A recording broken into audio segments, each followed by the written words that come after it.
Halo semuanya.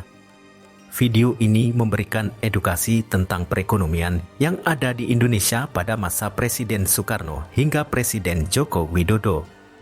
Dinamika ekonomi yang terjadi pada masa kepemimpinan beberapa presiden yang ada di Indonesia tentunya mengalami perubahan seiring dengan pergantian tahun ataupun periode jabatan. Untuk membahas lebih jauh tentang beberapa aktivitas ekonomi, salah satunya tingkat dan nilai inflasi yang terjadi pada masa jabatan beberapa Presiden Republik Indonesia. Yang pertama, ada Presiden Dr. Insinyur Haji Soekarno atau biasa disingkat Insinyur Soekarno. Insinyur Soekarno diangkat menjadi Presiden Republik Indonesia Serikat pada 17 Desember 1949 melalui prosesi upacara pelantikan. Upacara pelantikan tersebut bertepat di Bangsal Siti Hinggil yang terletak di Keraton Yogyakarta. Presiden Soekarno mengambil sumpah jabatan sebagai Presiden Republik Indonesia Serikat di hadapan Ketua Mahkamah Agung pada saat itu, Kusuma Atmaja. Tidak lama setelahnya, Muhammad Hatta menyusul dilantik menjadi Perdana Menteri Republik Indonesia Serikat. Mari kita bahas tekanan ekonomi yang terjadi pada zaman Presiden Soekarno hingga terjadinya inflasi yang sangat tinggi dalam sejarah perekonomian di Indonesia. Di penghujung tahun 1950, Indonesia diguncang dengan krisis keuangan yang mengakibatkan guncangan finansial yang fatal. Pada saat itu, pemerintahan Soekarno memberlakukan berbagai macam kebijakan darurat agar perekonomian Indonesia tidak sekarat. Penyebab krisis ini sendiri tidak disebabkan oleh satu faktor. Terdapat berbagai macam interupsi politik dan ekonomi yang membuat Indonesia jatuh ke dalam inflasi yang begitu dalam. Namun memasuki periode 1960-an, ekonomi tanah air merosot dengan rata pertumbuhan tahunan 1,9%. Bahkan hampir tidak tumbuh, nyaris stagflasi di 1965 hingga 1966 karena pertumbuhan produk domestik bruto atau PDB masing-masing hanya 0,5% dan 0,6%. Di sisi yang sama, neraca pembayaran serta anggaran pendapatan dan belanja negara dalam kurung APBN terus defisit. Instabilitas politik juga memperburuk krisis finansial pada saat itu.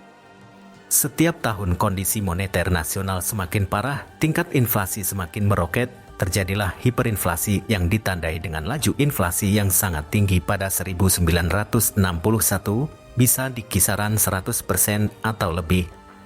Puncaknya terjadi pada tahun 1965, di mana tingkat inflasi saat itu menembus angka 592%.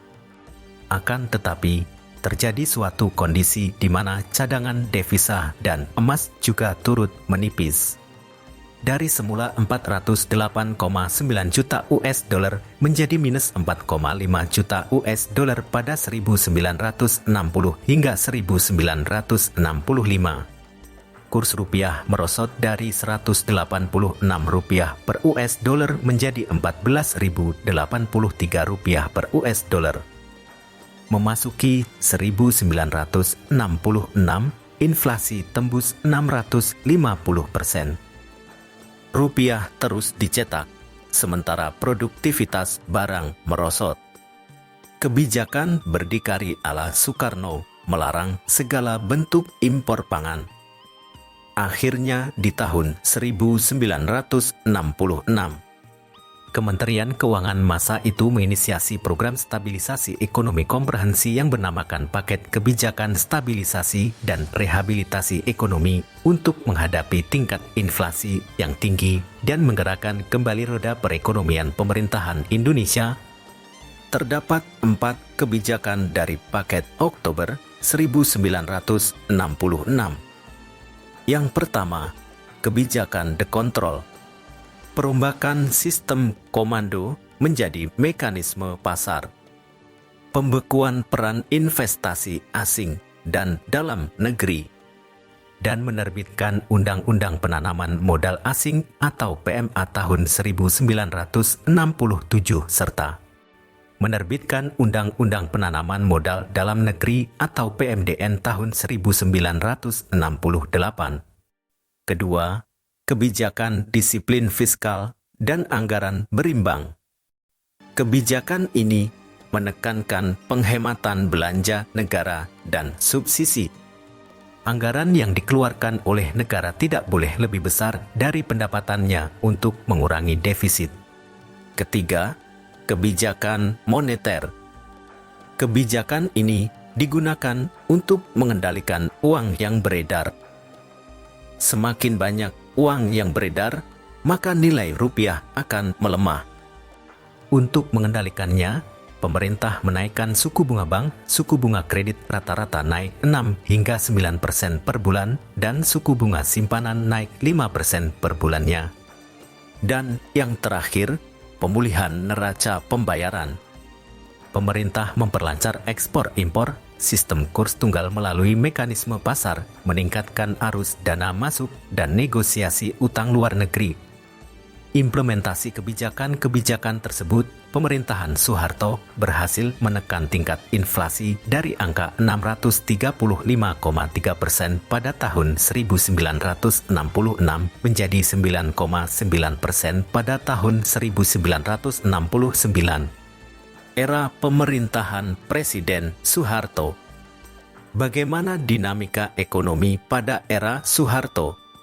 Seperti yang kita bahas sebelumnya, krisis pertama itu di tahun 1965 hingga 1966 yang pada saat itu kondisi dari sosial, politik, ekonomi kita betul-betul dalam kondisi yang memprihatinkan.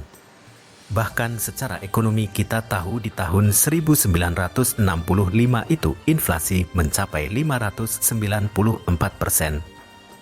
Tahun 1966 mencapai 635%. Kondisi sangat berat dan untuk memulihkan ekonomi, sosial, dan politik harus memerlukan waktu.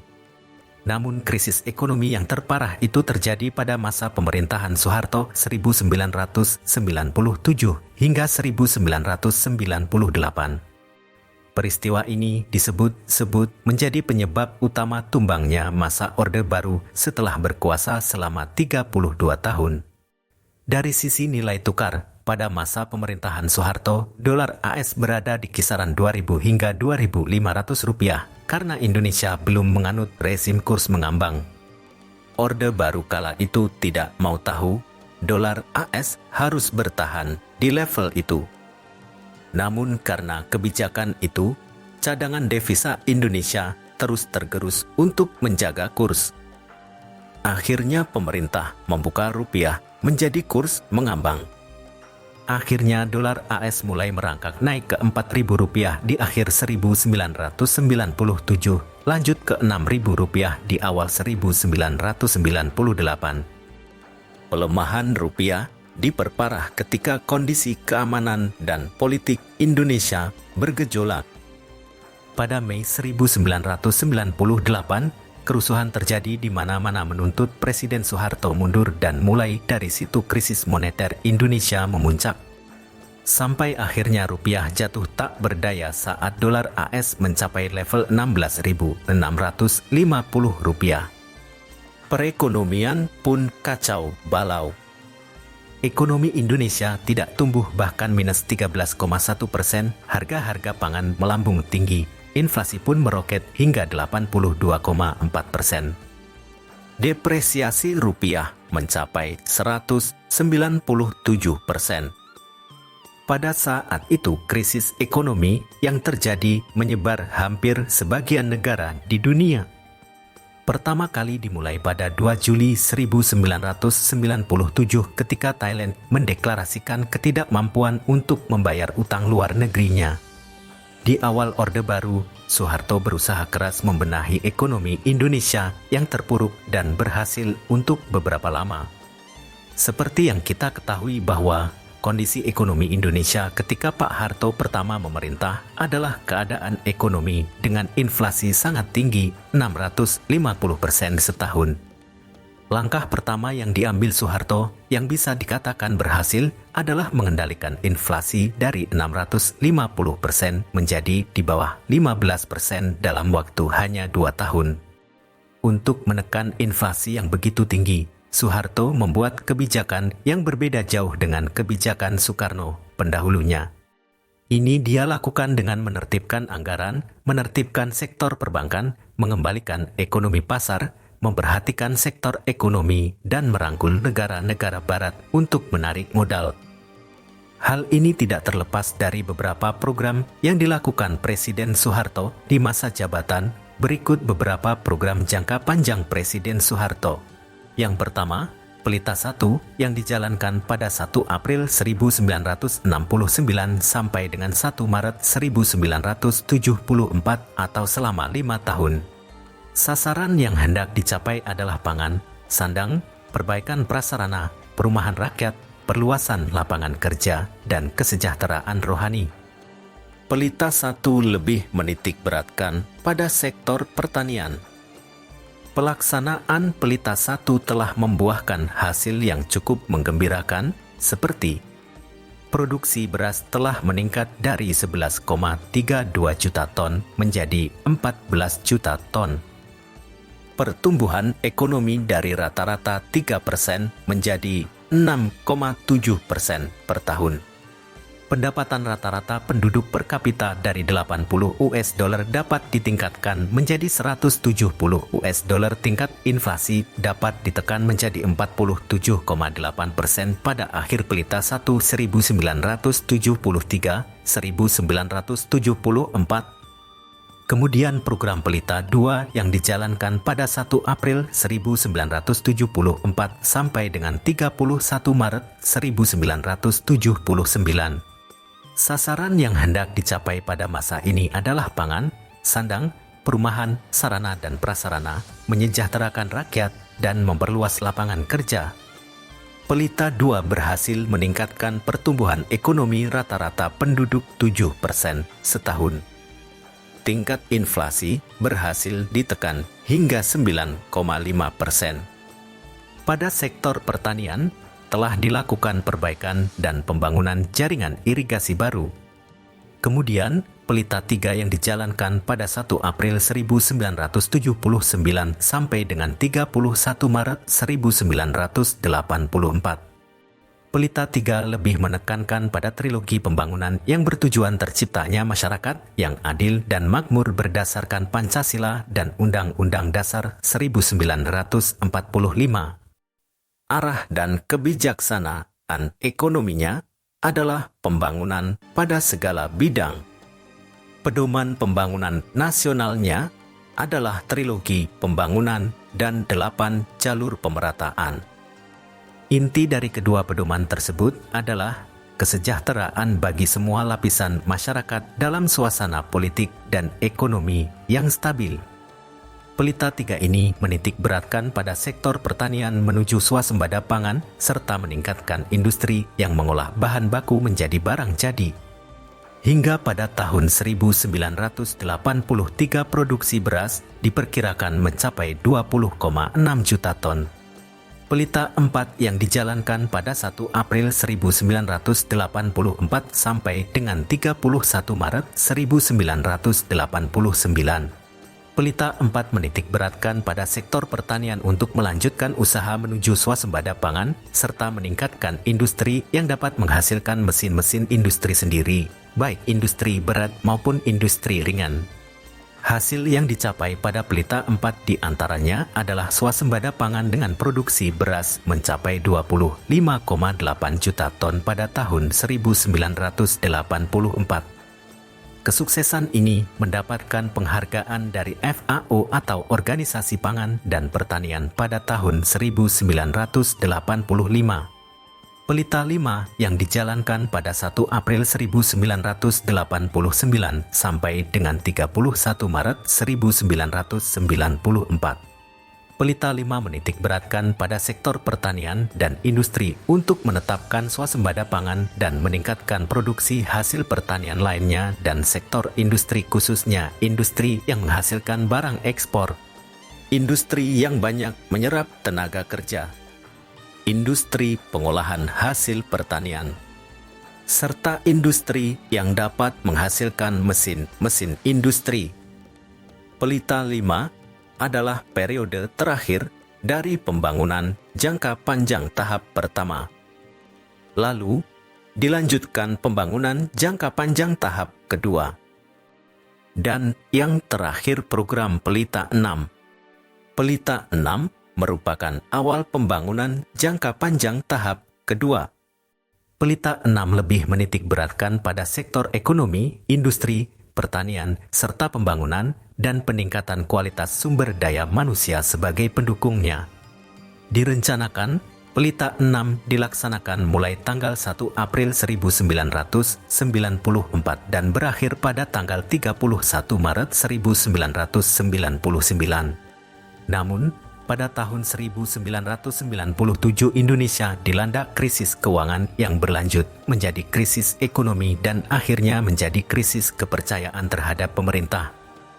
Akibatnya, Pelita 6 tidak dapat dilanjutkan sesuai dengan yang direncanakan. Setelah runtuh pada Mei 1998, rezim Orde Baru meninggalkan segudang masalah perekonomian.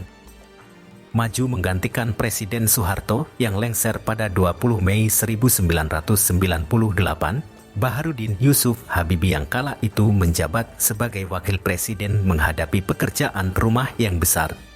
Salah satunya adalah keadaan ekonomi yang porak-poranda yang berdampak pada hilangnya kepercayaan publik pada pemerintah. Mulai dari nilai tukar rupiah yang anjlok, utang menumpuk, inflasi melambung hingga kemiskinan. Semua persoalan itu diwariskan ke Baharudin Yusuf Habibie alias mantan menteri serta wakil presiden era Soeharto. Krisis moneter kala itu bukanlah imbas dari fundamental ekonomi RI yang lemah, melainkan akibat utang swasta luar negeri jangka pendek maupun menengah yang menggunung melampaui utang pemerintah. Permasalahan tidak pada sektor rupiah dalam negeri, melainkan luar negeri. Khususnya nilai tukar dolar AS yang mengalami overshooting akibat serbuan mendadak dan bertubi-tubi. Pada saat yang sama, utang swasta jatuh tempo dan devisa terbatas untuk membayarnya. Di sisi lain, sistem perbankan nasional terbilang lemah. Sejak 1981 hingga 1991, total seluruh utang luar negeri Indonesia meningkat rata-rata 13% per tahun. Jika dirinci, utang sektor swasta naik 20% per tahun, pemerintah 13% per tahun dan badan usaha milik negara atau BUMN 4% per tahun. Ada banyak faktor yang mempengaruhi tingkat utang swasta melesat begitu cepat. Pertumbuhan ekonomi Indonesia yang pesat tidak dibarengi dengan kesiapan teknologi, SDM, serta industri hulu. Akibatnya, Indonesia ketergantungan impor dan nilai tukar rupiah atas dolar AS anjlok.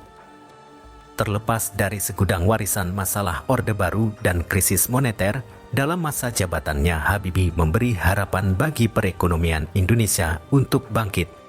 Berdasarkan data World Bank, laju PDB pada 1998 terjun bebas setelah kontraksi minus 13,1%. Setahun Presiden Habibie menjabat, pertumbuhannya tercatat naik jadi 0,8% pada 1999. Untuk mengatasi krisis ekonomi, pemerintahan Presiden Habibie mengambil beberapa kebijakan penting. Di bidang moneter, dimulai dengan mengendalikan jumlah uang yang beredar, menaikkan suku bunga sertifikat Bank Indonesia menjadi 70% dan menerapkan bank sentral independen. Di bidang perbankan, diterbitkan obligasi senilai 650 triliun rupiah untuk menalangi perbankan, menutup 38 bank dan mengambil alih 7 bank. Di bidang fiskal, sejumlah proyek infrastruktur dibatalkan, juga perlakuan khusus bagi mobil nasional dan membiayai program jaring pengaman sosial. Sedangkan di bidang korporasi, utang swasta direstrukturisasi melalui skema Indonesian Debt Restructuring Agency atau INDRA dan Prakarsa Jakarta, serta menghentikan praktek monopoli yang selama ini dilakukan Bulog dan Pertamina.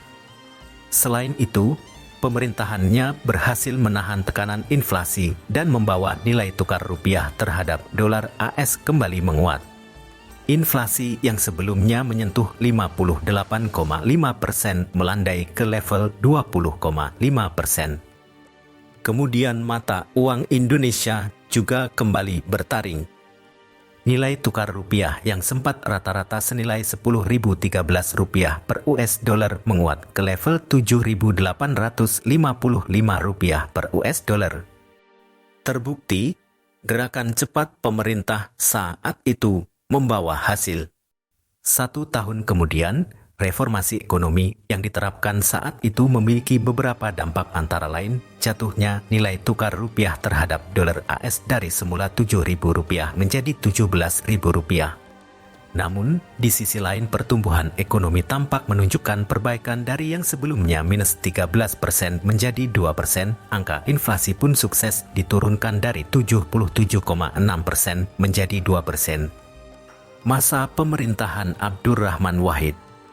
Inflasi pada masa pemerintahan Abdurrahman Wahid atau biasa disapa Gus Dur ini terjadi secara bertahap dan relatif stabil.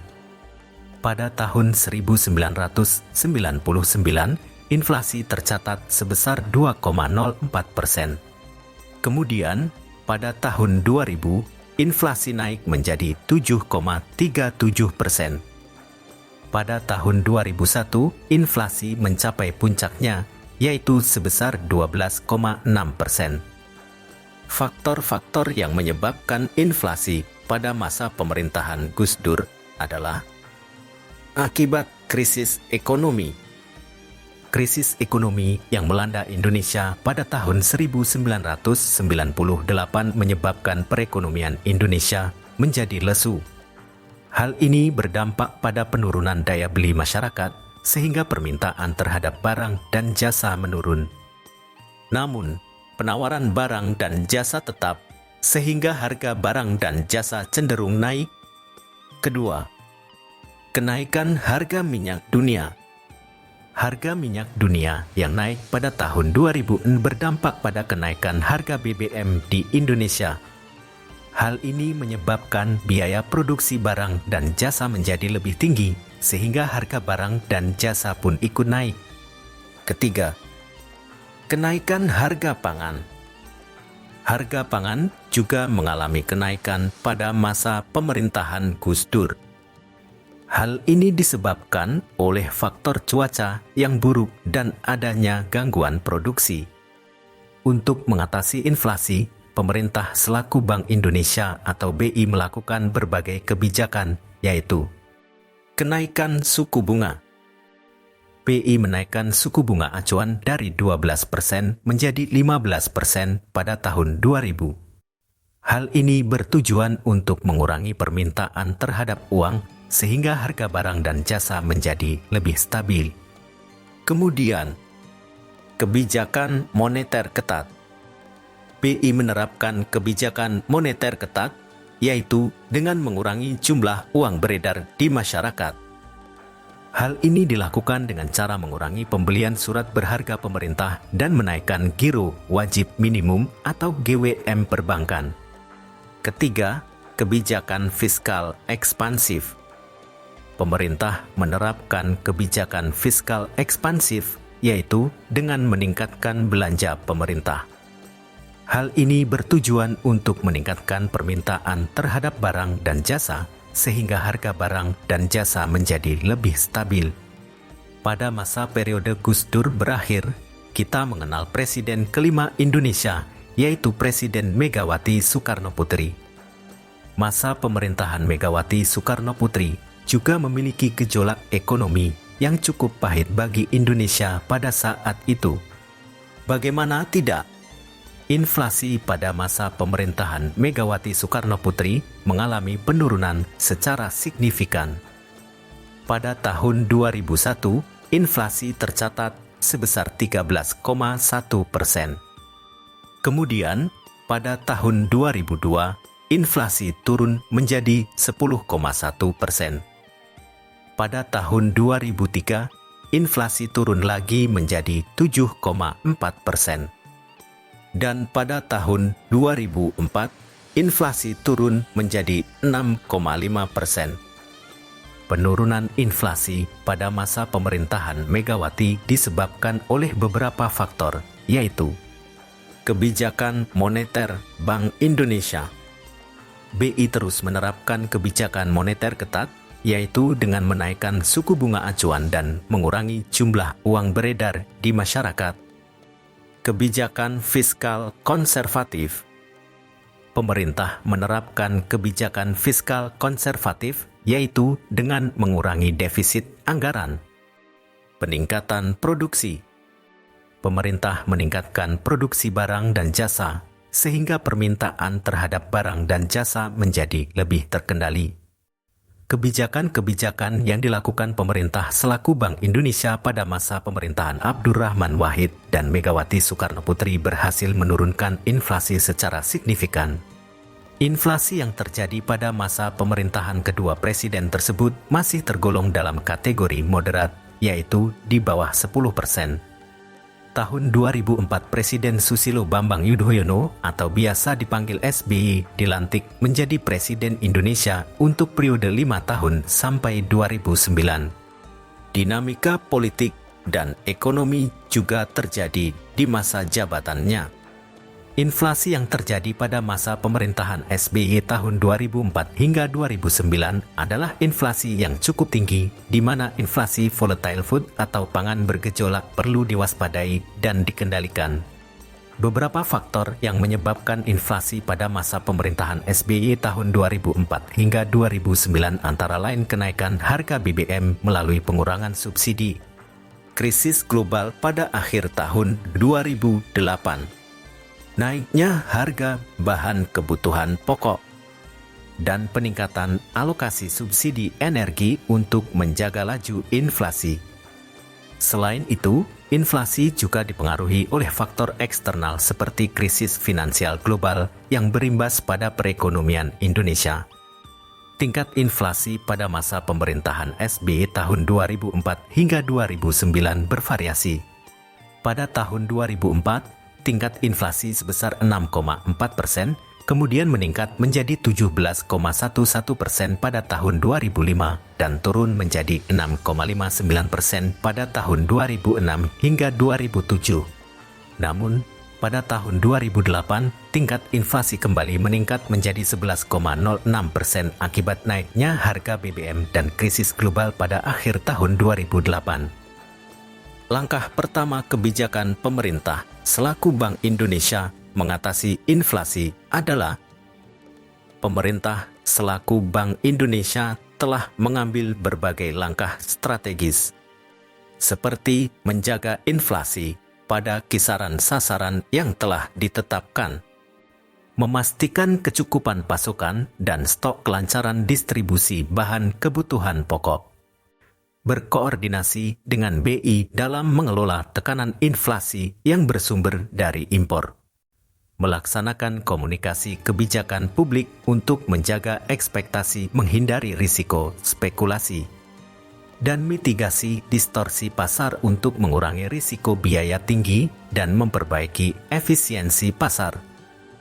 Langkah kedua pemerintahan SBY adalah memperbesar alokasi subsidi energi yang pada 2004 sebesar 13,7% dari APBN dan diperbesar menjadi 22,7% di 2008. Akibat dari langkah-langkah ini, inflasi berhasil turun ke angka 2,78% di tahun 2009. Selain itu, krisis ekonomi global pada 2008 juga berdampak pada perekonomian Indonesia. Namun inflasi berhasil dikelola kembali ke angka yang lebih rendah.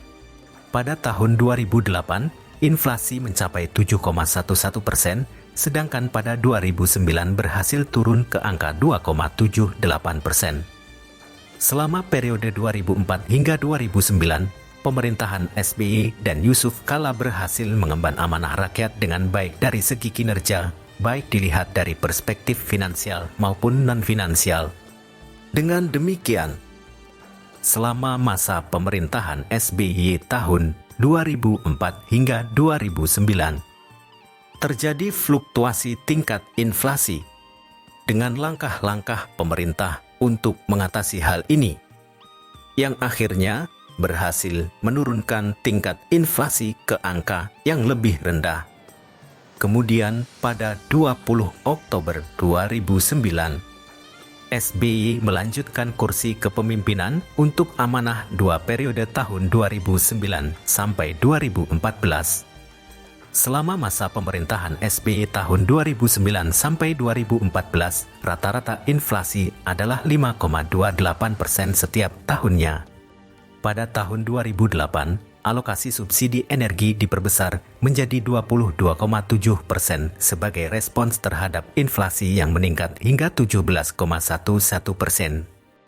Hal ini berhasil menurunkan inflasi ke angka 2,78% di tahun 2009. Namun, inflasi kembali naik menjadi 8,36% di tahun 2014, yang menyebabkan pemerintah kembali menaikkan persentase subsidi energi menjadi 19,20%. Selain itu, SBY juga menghadapi krisis ekonomi global yang berdampak pada perekonomian Indonesia. Meskipun demikian, kinerja industri selama masa pemerintahannya menunjukkan pertumbuhan yang cukup baik. Selama masa pemerintahan SBY tahun 2009 hingga 2014, rata-rata inflasi adalah 5,28% setiap tahunnya. Beberapa faktor penyebab inflasi selama masa pemerintahan SBY tahun 2009 hingga 2014 antara lain krisis ekonomi global yang berdampak pada perekonomian Indonesia, penurunan nilai tukar rupiah terhadap dolar AS, serta kenaikan harga energi yang memicu kenaikan harga barang dan jasa. Langkah pertama kebijakan pemerintah selaku BI mengatasi inflasi. Untuk mengatasi inflasi, pemerintah selaku Bank Indonesia melakukan beberapa kebijakan. Salah satu kebijakan yang diterapkan adalah kebijakan suku bunga acuan. BI menaikkan suku bunga acuan sebagai upaya untuk menekan permintaan sehingga inflasi dapat dikendalikan.